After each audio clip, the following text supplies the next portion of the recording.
ಇದು ಹಿತ್ತಲ ಗಿಡ ಮದ್ದಲ್ಲ ಅಂತ. ಅದೇ ರೀತಿ ನಾವು ಸ್ವಲ್ಪ ಎಲ್ಲ ಬರ್ತಾ ಇರ್ತದೆ, ಹಾಗೆ ಸ್ವಲ್ಪ ಹಗುರಾಗಿ ನೋಡ್ಕೊಂಡೆ ನಾವು.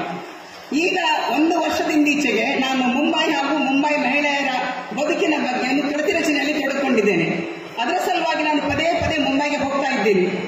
ನಾನು ಮುಂಬೈಯಲ್ಲಿ ಯಾರ ಬಗ್ಗೆ ಎಲ್ಲ ಸಂದರ್ಶನ ಮಾಡುವಾಗ ನನಗೆ ಎಲ್ಲರೂ ಕೇಳೋದು, ರೋಹಿಣಿ ಸಾಲಿಯನ್ ಮೇಡಮ್ ಬಗ್ಗೆ ಅವರ ಸಂದರ್ಶನ ಮಾಡಿದ್ದೀರಾ? ನಾನು ಹೇಳಿದೆ ಇಲ್ಲ, ಅವರ ಸಂದರ್ಶನ ಮಾಡಲೇಬೇಕು ಅಂತ. ಎಲ್ಲಿ ತನಕ ಅಂದ್ರೆ ಅಲ್ಲಿ ಒಂದು ಜರ್ನಲಿಸ್ಟ್ ನನಗೆ ಅವರ ನಂಬರ್ ಕೊಟ್ಟರು, ಮೇಡಮ್ ಅವರ ಬಗ್ಗೆ ನೀವು ಸಂದರ್ಶನ ಮಾಡಲೇಬೇಕು ಅಂತ. ಸೊ ನಾನು ಟ್ರೈ ಮಾಡ್ತಾ ಇದ್ದೆ, ಅವರಿಗೆ ಫೋನ್ಗೆ ಕಂಟಿನ್ಯೂಸ್ ಅವರಿಗೆ ಟ್ರೈ ಮಾಡ್ತಾ ಇದ್ದೆ, ನನಗೆ ಅವ್ರ ಫೋನ್ ಕಾಲ್ ಸಿಗ್ತಾ ಇರಲಿಲ್ಲ. ಇದೇ ತುಂಬಾ ದಿವಸ ಇದೇ ರೀತಿ ಆಯಿತು ನನಗೆ. ಮೊನ್ನೆ ಫೆಬ್ರವರಿ 1st ವೀಕಿಗೆ ನಾನು ಬಗ್ಗೆ ಮಾಹಿತಿ ಬೇಕಿತ್ತು, ಹಾಗೆ ನನಗೆ ಅಲ್ಲಿ ಫೋನ್ ಮಾಡಿ ಮುಂಬೈ ಅವ್ರು ತಕ್ಷಣ ಕೇಳಿದ್ರು ನನಗೆ, ಬಗ್ಗೆ ನೀವು ಸಂದರ್ಶನ ತಗೊಂಡ್ರೆ? ಇಲ್ಲ, ನನಗೆ ಸಂಪರ್ಕಕ್ಕೆ ಸಿಗುವುದಿಲ್ಲ ಅಂತ ಹೇಳಿದೆ. ಅದಕ್ಕೆ ಹೇಳಿದ್ರು, ಹಾಗಾದ್ರೆ ನಮ್ಗೆ ಸಂಪರ್ಕಕ್ಕೆ ಸಿಗದಿದ್ರೆ ನೀವು ಇಂಟರ್ನೆಟ್ ನಲ್ಲಿ ಅವರ ಬಗ್ಗೆ ಬಹಳ ವಿಷಯಗಳು ಬರ್ತಾ ಇವೆ, ಅದನ್ನು ಕಲೆಕ್ಟ್ ಮಾಡಿ. ನಾನು ಹೇಳಿದ್ದೆ ಅದು ಎಲ್ಲಿ ತನಕ ಸರಿ, ಅವರ ಪರ್ಮಿಷನ್ ಕೇಳದೆ ನಾನು ಇಂಟರ್ನೆಟ್ ನಲ್ಲಿ ಕಲೆಕ್ಟ್ ಮಾಡಿದ್ರೆ ಎಲ್ಲಿ ತನಕ ಸರಿ? ಕೆಲವು ಸರಿಯಾಗಿ ಬರ್ತದೆ, ಕೆಲವು ಸರಿಯಾಗಿ ಬರುವುದಿಲ್ಲ. ಅದಕ್ಕೆ ಅವ್ರು ಹೇಳಿದ್ರು, ನೋಡಿ ಅದು ನಿಮ್ಮ ತಪ್ಪು ಕಲ್ಪನೆ, ಅಂತ ಒಂದು ಸಾಧಕರ ಬಗ್ಗೆ ನೀವು ಬರೀದ್ರಲ್ಲಿ ಏನು ತಪ್ಪಿಲ್ಲ, ಅವರಿಗೇನು ಸಮಸ್ಯೆ ಆಗದ ರೀತಿ ಆ ರೀತಿ ಬರೀರಿ ಅಂತ ಹೇಳಿದ್ರು. ಸರಿ ಅಂತ ಒಪ್ಕೊಂಡೆ. ಕೊನೆ ಪ್ರಯತ್ನ ಅಂತ ಅವರಿಗೊಂದು ಟ್ರೈ ಮಾಡಿದೆ. ಬಹುಶಃ ಅದೃಷ್ಟದಿಂದ ರೋಹಿಣಿ ಸಾಲಿಯನ್ ಮೇಡಂ ಆ ಸಮಯದಲ್ಲಿ ಮಂಗಳೂರಲ್ಲಿ ಇದ್ರು, ನೀವು ಬನ್ನಿ ಅಂತ ಹೇಳಿದ್ರು. ತುಂಬಾ ಖುಷಿ ಆಯ್ತು.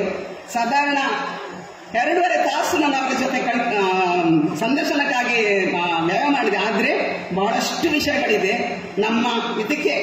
ನಮ್ಮ ಸನ್ಮಾನ ಪತ್ರಕ್ಕೆ ಎಷ್ಟು ಸೀಮಿತ ಬೇಕೋ ಅಷ್ಟೇ ನಾವು ಸಂಗ್ರಹ ಮಾಡಿದ್ದೇವೆ. ಸೊ ಇಲ್ಲಿ ಎಲ್ಲ ವಿಷಯಗಳನ್ನು ಹೇಳಲಿಕ್ಕೆ ಸಾಗೋದಿಲ್ಲ. ಆದ್ರೆ ಅವರ ಬಗ್ಗೆ ಬರೆದ್ರೆ ಒಂದು ಕೃತಿ ರಚನೆ ಆಗ್ಬಹುದು. ಅಷ್ಟು ಸಾಧನೆ, ಅಂತಹ ಸಮರ್ಥ ದಕ್ಷ ಲಾಯರ್ ಅವರು. ಇಲ್ಲಿ ಅವರಿಗೆ ನಮ್ಗೆ ಎಷ್ಟು ಬೇಕೋ ಅಷ್ಟೇ ಸೀಮಿತವಾಗಿ ನಾವು ಓದ್ತಾ ಇದ್ದೇವೆ. ದಕ್ಷಿಣ ಕನ್ನಡ ಜಿಲ್ಲಾ ಮಹಿಳಾ ಮಂಡಳಗಳ ಒಕ್ಕೂಟ ರಿಜಿಸ್ಟರ್ಡ್, ಮಂಗಳೂರು ತಾಲೂಕು ಮಹಿಳಾ ಮಂಡಳಗಳ ಒಕ್ಕೂಟ registered, rural Mangaluru, Shri M Shankar Narayana charitable trust registered, Shrimati M Sumati foundation ಕೂಡ ಮಂಗಳೂರು. ನ್ಯಾಯಾಂಗ ಕ್ಷೇತ್ರದಲ್ಲಿ ತನಿಖೆ ಮತ್ತು ನ್ಯಾಯದಾನದ ಮೂಲಕ ಸಂವಿಧಾನವನ್ನು ಎತ್ತಿ ಹಿಡಿದ ಮಹಾರಾಷ್ಟ್ರ ಸರ್ಕಾರದ ವಿಶೇಷ ಅಭಿಯೋಜಕಿ ಸನ್ಮಾನ್ಯ ರೋಹಿಣಿ ಸಾಲನ್ ರವರಿಗೆ ವಿಶ್ವ ಮಹಿಳಾ ದಿನಾಚರಣೆಯ ಕಾರ್ಯಕ್ರಮದಲ್ಲಿ ಸಮರ್ಪಿಸಿದ ಸನ್ಮಾನ ಪತ್ರ. ಸನ್ಮಾನ್ಯರೇ, 1982ರಲ್ಲಿ ಮುಂಬೈಗೆ ತೆರಳಿ ಅಲ್ಲಿ ಕಾನೂನು ಪದವಿ ಪಡೆದು ವಕೀಲ ವೃತ್ತಿ ಆರಂಭಿಸಿ ಸಾಧನೆಗೈದ ತಮ್ಮ ಹುಟ್ಟೂರು ಮಂಗಳೂರು ಎನ್ನಲು ನಮಗೆಲ್ಲ ಹೆಮ್ಮೆ. ನಿಷ್ಠೆ, ಪ್ರಾಮಾಣಿಕತೆ, ಕಠಿಣ ಪರಿಶ್ರಮದ ಬದ್ಧತೆಯಿಂದ ಸಮರ್ಥ ಕ್ರಿಮಿನಲ್ ಲಾಯರ್ ಆಗಿ ಎತ್ತರಕ್ಕೇರಿರುವುದೊಂದು ರೋಚಕ ಕಥನ. ನ್ಯಾಯವನ್ನು ಎತ್ತಿ ಹಿಡಿಯುವ ತಮ್ಮನ್ನು ಮಹಾರಾಷ್ಟ್ರ ಸರ್ಕಾರವು ಮುಂಬಯಿಯ ಸೆಷನ್ಸ್ ಕೋರ್ಟಿನ ಮುಖ್ಯ ಪಬ್ಲಿಕ್ ಪ್ರಾಸಿಕ್ಯೂಟರ್ ಆಗಿ ನೇಮಕ ಮಾಡಿದುದು ನ್ಯಾಯಕ್ಕೆ ಸಂದ ಗೌರವ. ಇದು ಅಲ್ಲದೆ ಮುಂಬಯಿಯ ರಾಷ್ಟ್ರೀಯ ತನಿಖಾ ದಳದ ಸ್ಪೆಷಲ್ ಪಬ್ಲಿಕ್ ಪ್ರಾಸಿಕ್ಯೂಟರ್ ಆಗಿ ಉನ್ನತ ಹುದ್ದೆಗೆ ಬಡ್ತಿ ನೀಡಿರುವುದು ತಮ್ಮ ಸಾಮರ್ಥ್ಯವನ್ನು ಮತ್ತೆ ಸಾಬೀತುಪಡಿಸಿದೆ.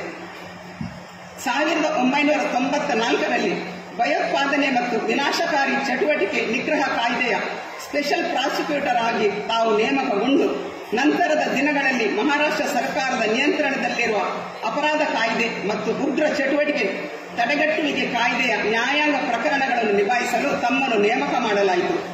ಮುಂಬಯಿಯ ಬಹುಮುಖ್ಯ ಪ್ರಕರಣಗಳಾದ ಬೋರಿವಿಲಿ ಜೋಡಿ ಕೊಲೆ, Sara Sahara shopping complex case, Ghatkopar ಮತ್ತು ಮುಲುಂಡ್ ಬಾಂಬ್ ಸ್ಫೋಟ ಪ್ರಕರಣಗಳನ್ನು ಸಮರ್ಥವಾಗಿ ನಿಭಾಯಿಸುವಲ್ಲಿ ಪ್ರಮುಖ ಪಾತ್ರ ವಹಿಸಿರುವ ತಮ್ಮ ದಕ್ಷತೆಯನ್ನು ಕಂಡ ಮಹಾರಾಷ್ಟ್ರ ಸರ್ಕಾರ ಟಾಡಾದಲ್ಲಿ ಸ್ಪೆಷಲ್ ಪ್ರಾಸಿಕ್ಯೂಟರ್ ಆಗಿ ನೇಮಕ ಮಾಡಿದ್ದಲ್ಲದೆ Maharashtra control of organised crime act ಮತ್ತು ಪ್ರಿವೆನ್ಷನ್ ಆಫ್ ಟೆರರಿಸಂ ಆಕ್ಟ್ನಲ್ಲಿ ಕೂಡ ಸ್ಪೆಷಲ್ ಪ್ರಾಸಿಕ್ಯೂಟರ್ ಆಗಿ ನೇಮಕ ಮಾಡಿದೆ. 1992ರಲ್ಲಿ ಮುಂಬಯಿಯ ಜೆ ಆಸ್ಪತ್ರೆಯಲ್ಲಿ ನಡೆದ ಭೂಗತ ಜಗತ್ತಿನ ಶೂಟೌಟ್ ಪ್ರಕರಣದ ತನಿಖೆ ಮತ್ತು 2003ರ ಮಾರ್ಚ್ ತಿಂಗಳಲ್ಲಿ ಮುಂಬಯಿಯ ಮುಲುಂಡ್ ರೈಲ್ವೆ ಸ್ಟೇಷನ್ನಲ್ಲಿ ನಡೆದ ಬಾಂಬ್ ಸ್ಫೋಟದ ಕೇಸಿನ ತನಿಖೆ ನಡೆಸಲು ಮಹಾರಾಷ್ಟ್ರ ಸರ್ಕಾರ ನಿಮ್ಮನ್ನು ನೇಮಕ ಮಾಡಿದ್ದು ತಮ್ಮ ದಕ್ಷತೆಗೆ ಸಂದ ಗೌರವವಾಗಿದೆ. ಮುಂಬಯಿಯಲ್ಲಿದ್ದುಕೊಂಡು ಗಂಭೀರ ಪ್ರಕರಣಗಳನ್ನೆಲ್ಲ ಸಮರ್ಥವಾಗಿ ನಿಭಾಯಿಸಿದ ತಮ್ಮ ನಿಷ್ಪಕ್ಷಪಾತ ತನಿಖಾ ಸಾಮರ್ಥ್ಯವನ್ನು ಅರಿತ ಸುಪ್ರೀಂ ಕೋರ್ಟ್ ಮುಂಬಯಿಯ ಭೂಗತ ಜಗತ್ತಿನ ಪ್ರತಿಯೊಂದು ಗಂಭೀರ ಪ್ರಕರಣ ತನಿಖೆಯ ಜವಾಬ್ದಾರಿಯನ್ನು ತಮಗೆ ನೀಡಿದುದು ತಮ್ಮ ನ್ಯಾಯದಾನದ ಘನತೆಗೆ ಸಂದ ಗೌರವ.